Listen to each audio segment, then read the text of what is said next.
Hola, buenas noches a todos, bienvenidos a este rincón del cinéfilo una noche más. Y bueno, pues hoy os voy a hablar de otro clásico del cine de aventuras. En esta ocasión nos vamos hasta el año 1938, ya ha llovido, para hablar de una película que fue un referente en su género en su momento, que rompió todos los moldes y todos los esquemas en lo que se refiere a las películas de corte de aventuras y también filmadas en color, en el Technicolor, o como era llamado en aquel entonces en el Hollywood antiguo, en el glorioso Technicolor. Y os voy a hablar de Robin de los Bosques,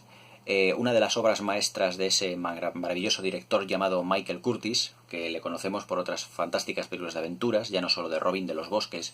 sino también de El Capitán Blood, El Halcón del Mar, Murieron con las botas puestas, y sobre todo por ese film clásico protagonizado por Humphrey Bogart e Ingrid Bergman y Peter Lorre, que se llama Casablanca. Aquí con Robin de los Bosques nos encontramos a otro de los grandes actores clásicos de aquellos años, ya no solo de los años 30 o los años 40, sino también hasta bien entrados los años 60. Ni más ni menos que con el entrañable y también hasta cierto punto polémico Errol Flynn. Y os digo polémico porque según las malas lenguas, en todas las películas, vamos, en todas las fiestas de Hollywood, pues la verdad es que Errol Flynn era un auténtico personaje y se hacía notar, digamos, excesivamente, ya que pues ese afán de protagonismo que tenía, era una persona tremendamente egocéntrica, pero lo que hay que reconocer es que era muy carismático, y la verdad es que era un magnífico actor que en las películas de aventuras supo destacar y crear unos auténticos personajes que ya han pasado por méritos propios a la historia del cine. En este caso, Robin de los Bosques, o lo que es lo mismo, el podemos decirlo, personaje de la aristocracia, que es Robin de Locksley, que marcha a las cruzadas y que cuando vuelve a Inglaterra pues descubre que sus tierras han sido completamente confiscadas por el hermano de Ricardo Corazón de León, su rey, que también marchó con él a las cruzadas, pero que en este momento, cuando la película comienza, no se sabe nada de él, y que ocupa el trono el príncipe Juan, el príncipe John, como en la película lo dicen, en la versión original, pero que aquí lo traducimos como el príncipe Juan. La verdad es que Robin de los Bosques ya no solo es un referente en el cine de aventuras por la manera en que está filmada, de lo que ahora hablaremos ampliamente, sino también por el elenco de actores tan importante que se desarrolla en esta película. No solo tenemos a Errol Flynn como Robin de Locksley, sino también tenemos a Olivia de Havilland, por la que un año después estuvo nominada al Oscar como mejor actriz secundaria, que hizo el papel de Melania Hamilton en Lo que el viento se llevó. Tenemos a Basil Rathbone, uno de los referentes del cine de suspense y de terror, que aquí hace de príncipe Juan, y que hizo una serie de películas de Sherlock Holmes para el cine clásico de los años 40 y en los años 30, todas ellas en blanco y negro. Y también tenemos a un referente también del cine de aquella época y un gran actor secundario como fue Claude Rains. Claude Rains también tuvo un papel destacado dentro de la película Casablanca. La película Casablanca es el sheriff, por así decirlo, el policía que al final de la secuencia de Humphrey Bogart cuando deja ir a Ingrid Bergman en el aeropuerto, está junto a Humphrey Bogart y le dice: este es el principio de una gran amistad. Humphrey Bogart le dice al personaje Claude Rains: este es el principio de una gran amistad. También, por lo tanto, un referente y también digamos, un actor muy acostumbrado a trabajar también con este director tan maravilloso que fue Michael Curtiz. La verdad es que el punto fuerte que tenía Michael Curtiz era auténticamente la narración. La verdad es que era un gran maestro en la narración de todo lo que eran los acontecimientos, lo que es la presentación de personajes, el nudo y el desenlace, ya que dotaba de carisma y de personalidad a todos y cada uno de los actores, de los personajes, de los actores que interpretaban. Era un director que realmente dejaba mucha libertad creativa a todos sus actores, y por lo que destacaba eran por sus películas extraordinarias de aventuras, como he dicho, El Halcón del Mar, como os he dicho, Murieron con las botas puestas, y también El Capitán Blood, que son también estas dos últimas películas que hizo junto con Errol Flynn y con Olivia de Havilland. Se puede decir que Errol Flynn y Olivia de Havilland forman una trilogía, que es Robin de los Bosques, El Capitán Blood y Murieron con las botas puestas, pues trilogía de películas de aventuras que ya de por sí ha pasado la historia del cine. Tres películas absolutamente magníficas, sobre todo Murieron con las botas puestas. Tengo que subir aquí al canal una review de esa película, un comentario, una crítica, porque es una película realmente estupenda para comentar y es una obra maestra del género. Pero tanto Capitán Blood como Murió con las botas puestas se realizaron en blanco y negro, pero en este caso Michael Curtiz se atrevió con un Technicolor adaptado a la época de una brillantiza extraordinaria. Toda la fotografía que tiene esta soberbia película está adornada con colores apastelados, unos verdes muy saturados, unos juegos de sombras, unos marrones, una iluminación en el que parece que todo el castillo, todo el bosque entero de día está todo iluminado, unos brillos, unos contrastes como solo el Technicolor de aquella época era capaz de ofrecer al espectador. Hay que tener en cuenta que estamos hablando de 1938, es una película que está realizada hace 80 años, es una película muy antigua, pero que sin duda yo creo que para las nuevas generaciones es una obra maestra a descubrir, porque sentó la cátedra, sentó el referente de lo que vendrían o lo que supondrían todas las películas de aventuras posteriores. Por ejemplo, la trilogía o la tetralogía de Indiana Jones, ese personaje tan carismático, de una fuerte personalidad, con la chica a su lado, que va conviviendo con las aventuras, el villano de la función, que siempre está ahí, tanto en presencia como en fondo, que se le nota en todo momento en la película, la utilización de las secuencias de acción, el clímax final también lleno de acción, todos esos referentes que tiene cinematográficos que tiene la trilogía de Indiana Jones, la tetralogía de Indiana Jones, ya estaban en la película de Michael Curtiz, Robin de los Bosques, también el Capitán Blood y también en Murieron con las botas puestas. Por lo tanto, fijaos si esa estructura narrativa que tiene y digamos ese desarrollo de nudo, presentación, nudo, desenlace, en el que hay una presentación de ese personaje carismático, el desarrollo de la trama, consecuencias de acción y un final, un clímax en el que estallan también toda clase de secuencias aventurescas, eso ya estaba hace 80 años en el cine, es decir, no hay nada nuevo inventado. Es decir, si os creéis hoy en día que las películas de DC Comics o de Marvel, o las películas de aventuras que vemos hoy en día, ese desarrollo es algo original, ya hace 80 años ya lo hacía Michael Curtiz con Robin del Bosque y con Errol Flynn indudablemente. La verdad es que las interpretaciones de esta película son dignas de tener en cuenta, pero aunque no son unas grandes obras maestras de la interpretación, sí que Errol Flynn consiguió dotar al personaje de Robin de Locksley, una personalidad propia. Es decir, es ese aventurero picaresco, es decir, que tiene una cierta picardía en todo lo que desarrolla, que tiene un trasfondo muy trágico, pero que ve la vida con buenos ojos, con buena perspectiva, siempre positivo. Es decir, cuando el personaje, cuando Errol Flynn, Robin de los Bosques, llega a los bosques de Sherwood y ve cómo Inglaterra está siendo, digamos, asolada moralmente por el príncipe Juan, por el hermano que quiere arrebatarle el trono a Ricardo Corazón de León, pues evidentemente pues él queda desolado, ya que también sus tierras han sido confiscadas. Es como si él hubiera llegado a su país y sus tierras, sus pertenencias hubieran sido expropiadas. Cuando se reúne con sus compañeros, sus nuevos compañeros del bosque de Sherwood, él al principio pues no le toman muy en serio, debido a que él llega de la clase alta, de la nobleza. Sin embargo, Robin de Locksley, pues al ser un personaje tan carismático y que se sabe desenvolver muy bien con todo tipo de personas, pues se les mete muy fácilmente en el bolsillo, porque pasa a ser uno más del grupo y además su líder, debido a que la preparación que él tiene, su educación y todo eso, pues como noble, pues también le sitúan en una situación de privilegio frente a todos ellos, que él lo que quiere es dirigirlos para poder enfrentarse al príncipe Juan y al sheriff de Nottingham, interpretados por Basil Rathbone y por Claude Rains en este film. La verdad es que todas las películas de Robin Hood han seguido unos patrones o unos esquemas muy parecidos, pero sin duda la que sentó las bases para todas ellas, por ejemplo, aquella versión de Kevin Costner que tuvimos, dirigida por Kevin Reynolds, con María Elizabeth Mastrantonio haciendo de pareja de Robin Hood,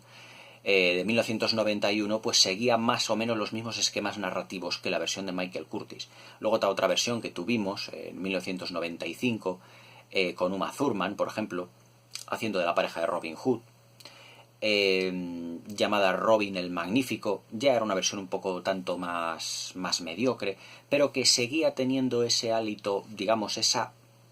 nebulosa de cine de aventuras, pero sin llegar evidentemente a la brillantez que se alcanzó. Y luego en los últimos años hemos tenido en el año 2012 una versión de Ridley Scott llamada Robin Hood, protagonizada por Russell Crowe y por Cate Blanchett, que es, yo creo, que la versión que puede, la única versión que puede hacerle un poquito de sombra a la de Michael Curtis, ya que el desarrollo es más basado en la historia. Vemos el fallecimiento de Ricardo Corazón de León, vemos cómo viene de las cruzadas, las batallas que tuvo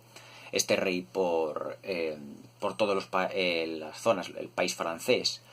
hasta llegar hasta Inglaterra, ver cómo evidentemente su hermano le había usurpado el trono, y cómo Robin Longstreet, que es el papel que hacía Russell Crowe, intenta plagiar o intenta sustituir a Robin de Locksley, que había sido una de las personas de confianza de Ricardo Corazón de León. Pero bueno, estas son unas comparaciones que hago para deciros que solo la versión de Ridley Scott del 2012 es capaz de hacerle un poquito de sombra en algunos aspectos a la versión de Michael Curtis. Pero volviendo a la versión de Michael Curtis, ya os puedo decir también que es una película también argumentalmente que sigue los esquemas que os he indicado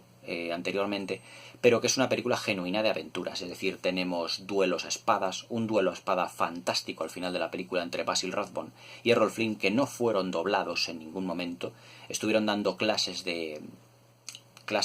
esgrima por otra de las personalidades más importantes de Hollywood, que fue el maestro de esgrima Bob Anderson. Bob Anderson, que ya falleció hace ya unos años, fue el doble que hizo de Darth Vader en la Guerra de las Galaxias con el duelo a espadas láser. Es decir, era un profesor de esgrima que aprendió, que dio clases de esgrima tanto a Basil Rathbone como a Errol Flynn en la película de Robin de los Bosques. Luego tenemos también ya no solo secuencias de acción, tenemos al principio la presentación del personaje de Robin de Locksley, que no puede ser más extraordinaria, cómo llega al castillo del príncipe Juan y al de sheriff de Nottingham, y con uno de los ciervos a sus espaldas, se lo planta en la mesa. Él dice, y esto, en el fondo, no es para darte comer a ti, sino para dar de comer a las personas a las que has expropiado las tierras y las que has dejado en la calle, por así decirlo, aunque no lo hace con estas palabras, pero se lo da a entender en todo momento. Y entonces es cuando en esa secuencia, cuando en el castillo empiezan a cerrar todas las puertas para mantenerle ahí a ese aristócrata metido a proscrito debido por la expropiación de sus tierras. Y ahí es donde comienza ya toda la aventura de Robin de Locksley como Robin Hood, conociendo a los bandidos del bosque de Sherwood, conociendo a Lady Marian, que está interpretada por Olivia de Havilland, que ella es una aristócrata, es igual que es el prima del rey Ricardo Corazón de León, pero que en realidad pues ella no sabe todo lo que está ocurriendo en Inglaterra porque está, digamos, aislada dentro de su clase noble, está completamente aislada de lo que es en la realidad. Es decir, toda la expropiación de tierras que ha tenido el príncipe Juan a todos aquellos labriegos, a todas aquellas personas que habían formado parte tanto de la aristocracia como en terrenos que el rey había dado, digamos, por favores feudales que le habían hecho al rey Ricardo Corazón de León. Y es entonces ahí cuando Robin de Locksley,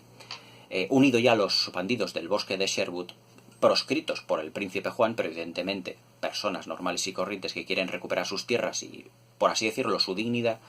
pues evidentemente pues sale en defensa de todos ellos y urde estratagemas y planes para poner nervioso al príncipe Juan y esperando y haciendo tiempo para que Ricardo Corazón de León llegue de nuevo a Inglaterra y pueda recuperar su trono. Aunque evidentemente se le halla pues en una mazmorra de un castillo en el que no siempre es de fácil escapatoria. Hay otra película también de aventuras que también refleja algo lo que le ocurrió a Ricardo Corazón de León, protagonizada por Robert Taylor, pero ya nos adentramos ya en el cine ya de los años 40 y de los años 50, que fue Ivanhoe, protagonizada por Robert Taylor y Joan Fontaine. Pero, aunque es sin duda una película notable, no le llega ni a la altura del betún a Robin de los Bosques. Una de las secuencias que a mí más me gustan de este film es, sin duda, y os he dicho anteriormente, es el duelo a espadas que tienen Basil Rathbone y Errol Flynn al final de la película, ya que en parte está desarrollada en grandes planos secuencia para que se pueda vislumbrar en todo momento las clases de esgrima que estuvieron dando estos grandes actores, y también están solucionadas a base de sombras. Es decir, muchas de las secuencias no las vemos como ellos dos, los dos actores, están peleando con las espadas, sino que nosotros lo único que vemos son las sombras proyectadas en los muros del castillo, en las almenaras y todo ello, viendo cómo estos dos personajes están continuamente batallando con sus espadas. La verdad es que visualmente la secuencia está realizada con un estilismo y con un gusto por el detalle realmente encomiable, que nos daba una idea de cómo Michael Curtiz podía filmar secuencias de acción de una manera estupenda. Todo lo que es el montaje, la fotografía, los juegos de luces, los juegos de sombras, todo realmente extraordinario. Es decir, Michael Curtiz, estamos hablando de uno de los mayores artesanos de los años 40 en Hollywood. Por lo tanto, todos los productos que él hacía, pues todos los films, todas las películas que filmaba, tenían un mínimo de calidad. Estoy hablando del director de Casablanca, esa película que está considerada como una de las mejores de la historia del cine. Pero que sin duda Robin Hood también está a su altura en lo que se refiere al género de aventuras. En la parte interpretativa, hablando de Lady Marian, de Olivia de Havilland, pues bueno, nos encontramos con una actriz que digamos que era muy jovencita en ese momento, pero que con lo que el viento se llevó subió muchos senderos. Aquí el personaje de Lady Marian es prácticamente un personaje secundario, ya que los protagonistas máximos son Errol Flynn y Basil Rathbone como el protagonista y el antagonista. O sea, el personaje de Lady Marian, de Olivia de Havilland, es más secundario, es más de trasfondo, aunque tenga una pequeña historia de amor con Robin Hood. Luego también en la parte ya digamos, de lo que se fuera al género de aventuras en sí mismo, no solo sentó las bases como os estoy diciendo, sino que vemos pues toda clase de aventuras en los bosques de Sherwood, en los castillos, cómo los bandidos del bosque de Sherwood van lanzando flechas los unos a los otros para comunicarse realmente por todo lo que son los alrededores del reino, de la zona de Nottingham, y poder así pues burlar constantemente a las tropas del príncipe Juan, que no se enteren de la localización de los bandidos que están dentro del bosque de Sherwood, ese bosque que ellos consideran hasta cierto punto encantado, como Errol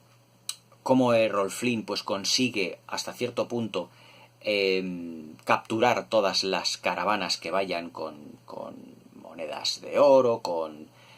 joyas, con dinero, con todas las cosas, todos aquellos tributos que el príncipe Juan estaba cogiendo como impuesto recaudatorio a todas las personas de Inglaterra y de Nottingham, de la zona en la que se desarrolla la película. Pero como Robin Hood efectivamente va robando todo ese dinero, todas esas joyas, para dárselos a los bandidos del bosque de Sherwood, que habían perdido sus tierras y su dignidad, evidentemente. De ahí que dicen robar al rico, es decir, en este caso era el príncipe Juan, para dárselo al pobre, es decir, los proscritos, que en realidad no eran proscritos, que habían sido en parte aristócratas, que habían sido parte clase alta, o que habían sido campesinos, pero que sus tierras habían sido expropiadas. Es decir, los bandidos del bosque de Sherwood son un compendio de muchas personalidades que habían tenido la zona de Nottingham y de Inglaterra en ese momento, y que el príncipe Juan se había encargado de ir expropiándoles a todos ellos. No tiene otra cosa que hacer pues que bueno, pues irse a vivir a un bosque y vivir de la naturaleza. Pero ahí estaba Robin de Locksley, Robin Hood, pues para recuperar todas aquellas riquezas, todo el dinero que había sido robado a toda esta buena gente. De ahí la frase de robar al rico para dárselo al pobre, tan sumamente característica de Robin de los Bosques. En lo que se refiere al apartado técnico, ya os he hablado anteriormente de la maravilla que es visualizar estas películas en Technicolor. Hay que reconocer que el Technicolor que se hacía en los años 30, en los años 40, también en los años 50, ya perfeccionado en los años 60, pues la verdad es que era un estilo de imagen y de colorido tan sumamente bonito que hoy, incluso con todos los avances técnicos que tenemos de digitalización, de ordenadores, de efectos visuales, no hemos sido capaces, o Hollywood no ha sido capaz de dar a sus películas, por así decirlo, un entorno estético y plástico tan sumamente, por así decirlo, tan sumamente preciosista o tan sumamente bonito, porque esa es la palabra. Es decir, cuando uno visualiza las películas de los Hollywood de los años 30, aunque no sean en pantalla panorámica, la verdad es que se les ve un gusto por el detalle en la imagen, el colorido, cómo estaba la imagen tan sumamente calculada, pero que hoy en día, gracias a las remasterizaciones, ese Technicolor a veces tan sumamente fuerte que se ha podido deteriorar con el paso de los años, se ha podido ir ajustando poco a poco hasta encontrar el contraste justo. Hoy en día el Technicolor que se utiliza pues es un colorido también bastante saturado en lo que se refiere a contrastes, los blancos, los negros, los rojos, los verdes y los azules, que son los que más resaltan, ya que el Technicolor en aquella época pues estaba filmado con 3 cámaras distintas, que cada una filmaba la película con 3 colores diferentes, el rojo, el azul y el verde, y que luego ellos esos 3 colores, esas 3 cintas se superponían, por así decirlo, para impresionarse las unas con las otras y que nos dieran pues la gama de colores que tenían las películas de entonces. Eran colores también muy básicos, pero hay que reconocer que como la imagen de las películas de los años 30 o 40, prácticamente no ha habido nada igual. Yo me acuerdo, ya pues hablando un poquito ya fuera de la película, un documental hace tiempo que vi que se llamaba Glorioso Technicolor, como lo llamaban en Hollywood, y todo el proceso de desarrollo que era realmente complejísimo. Había también, por ejemplo, actores, actrices, que cuando se rodaba y se filmaba en Technicolor era tal la cantidad de focos de iluminación que tenían que poner que muchos de ellos terminaban con auténticas quemaduras en la piel. O sea, era realmente tremendo. Y muchos de ellos se negaban a trabajar en una película filmada en Technicolor. Obviamente luego los años 50 y los años 60 se fue restaurando, se fue haciendo por así decirlo, el proceso menos agresivo y ya pues los actores no sufrían tanto. Pero son anecdóticas también pues algunos acontecimientos, por ejemplo Frank Sinatra, Bing Crosby, Gene Kelly o el mismo también Errol Flynn, en el que había veces que esa cantidad de focos de iluminación se quejaban a los directores porque es realmente difícil poder filmar con tanto foco. Os estaréis preguntando evidentemente por qué en algunas películas en Technicolor algunas estancias, aunque estaban iluminadas o aparentemente iluminadas con velas, por ejemplo en la secuencia inicial de Robin Hood, de Robin de los Bosques, pues hay tanta iluminación por el castillo. Era debido a todos los focos que tenían que ponerse en las partes altas de los decorados para que iluminaran y para que las películas del Technicolor pudieran impresionarse de una manera eficaz y que estos contrastes, el colorido y por así decirlo, las luces, las sombras, pues se cogieran bastante bien. Luego, por ejemplo, en los años 50 se perfeccionó, la imagen era más de un colorido más metálico, sobre todo aquellas películas en las que estaba, por ejemplo, aquella sirena de Hollywood se llamaba Esther Williams, en el que el colorido tenía otros contrastes definidos. Pero sin duda una de las películas en las que el Technicolor fue más, digamos, preciosista, más bonito, fue en Robin de los Bosques y también en la del 1939 en Lo que el viento se llevó. El Technicolor era realmente muy caro para las producciones de Hollywood y muchos actores y actrices, como os he dicho, se negaban a filmar en esto. Ya no porque pudieran tener algún tipo de quemadura, sino también porque el paso históricamente en el cine de lo que fue el blanco y negro al Technicolor, había directores y actores que consideraban que el color era vulgar y que se le daba una mayor dimensión a la película filmando en blanco y negro. La verdad es que hay películas en blanco y negro que si tuviesen que verlas ahora en color, aquel proceso de colorear las películas era realmente absurdo. Estaban mucho mejor en blanco y negro. Pero vamos, Robin Hood, tal y como está concebida en este glorioso Technicolor, no se la podría haber hecho de otra manera, ya que pues le aporta una visualización a que son los bosques de Sherwood o de los castillos, los trajes, esos rojos y azules del vestuario de Basil Rathbone, toda la joyería que llevaba el sheriff de Nottingham interpretado por Claude Rains, este verde típico tan sumamente clásico de la capa, las polainas, la vestimenta que tenía Robin de los Bosques, que tenía Errol Flynn en la producción, es muy característico y que cada vez que pensamos en Robin de los Bosques, siempre a lo mejor automáticamente nos viene, por así decirlo, la imagen de Errol Flynn, porque ya es icónica dentro del cine. La verdad es que Robin Hood, o Robin de los Bosques, como es esta película, dentro del género de aventuras supuso un auténtico boom, o sea, una explosión de colorido, porque ya os digo, películas, por ejemplo, como también Robin Hood o, por ejemplo, Ladrón de Bagdad, que se habían hecho en la década anterior, en los años 20, protagonizadas por Douglas Fairbanks y Douglas Fairbanks hijo, por su hijo,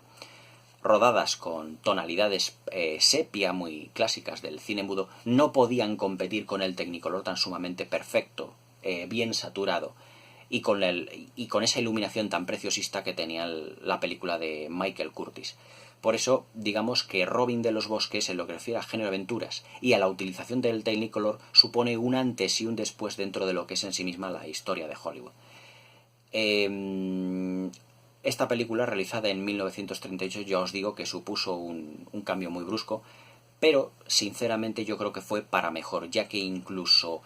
los diálogos, la agilidad, el dinamismo, la narrativa tan sumamente, por así decirlo, dinámica, el montaje rápido, fue uno de los puntos fuertes técnicamente hablando de Robin Hood, y que ya no era la narrativa lenta y clásica que habíamos tenido dentro del cine mudo con las aventuras de Douglas Fairbanks. Pero sin duda, Robin de los Bosques es tanto argumentalmente, por el desarrollo que os he dicho anteriormente, de presentación, nudo, desenlace, secuencias de acción, utilización de la historia de amor, utilización del Technicolor, el uso también de la banda sonora, el vestuario, la iluminación de todo lo que son los decorados, supuso una revolución tanto a nivel narrativo como tanto a nivel tecnológico por la utilización del Technicolor. Robin de los Bosques de Michael Curtiz es una película de aventuras que, si os gusta realmente el cine de aventuras, el auténtico, películas tipo Indiana Jones, podéis echarle un vistazo, porque ahora sabréis de dónde viene la narrativa y de dónde vienen los personajes carismáticos, de dónde vienen las secuencias de acción continua, de dónde viene ese montaje acelerado, vertiginoso, para darle la sensación de agilidad, de dinamismo a toda la aventura, y que, por así decirlo, se pase en un pispás. La verdad es que la película dura casi 2 horas y cuarto, es una película larguita para la época, cuando las películas de aventuras más tipo serie B se hacían de 1 hora 20 o 1 hora y media, pero tratándose de una superproducción entonces, o casi superproducción, dirigida por ese insigne director que fue Michael Curtiz, estamos hablando de un producto de primer nivel. Yo creo que Robin de los Bosques se merece, por méritos propios, están en una de las películas más importantes del Hollywood, ya no solo de los años 30, sino del Hollywood clásico, y que supuso una revolución en todos los aspectos para el cine en general. Robin de los Bosques de Michael Curtiz es una obra maestra que no os podéis perder. Es una película 5 estrellas, es un 10 absoluto, un clásico imperecedero, que sentó las bases, sentó la cátedra de lo que iba a ser realmente el cine de aventuras ya de todos los tiempos. Fijaos que ese esquema de presentación del personaje carismático, nudo con personajes, secuencias de acción y el clímax final lleno de aventuras y de batallas, todo eso que se lleva dando tan hoy en día en el cine de acción ya estaba presente hace 80 años. 80 años. Y fue precisamente películas como Robin de los Bosques la que supuso en el lanzamiento de este tipo de películas, que junto con El Capitán Blood y Murieron con las botas puestas y también El Halcón del Mar suponen una tetralogía de aventuras realmente inigualable. Yo las demás películas también las comentaré, El Halcón del Mar, El Capitán Blood, Murieron con las botas puestas, un poquito más adelante, para dejar respirar un poquito a Rolf Flynn y a Michael Curtiz, pero sin duda eran unas grandísimas películas de la historia del cine. Espero que las echéis un vistazo, sobre todo a la mejor, que es Robin de los Bosques. Por esta he querido empezar, porque es sin duda la mejor y una de las mejores de Michael Curtiz dentro de su dilatada ya filmografía, encabezada por el clásico Casablanca. Espero que disfrutéis de Robin de los Bosques, es una auténtica maravilla de película. Un abrazo y hasta mañana.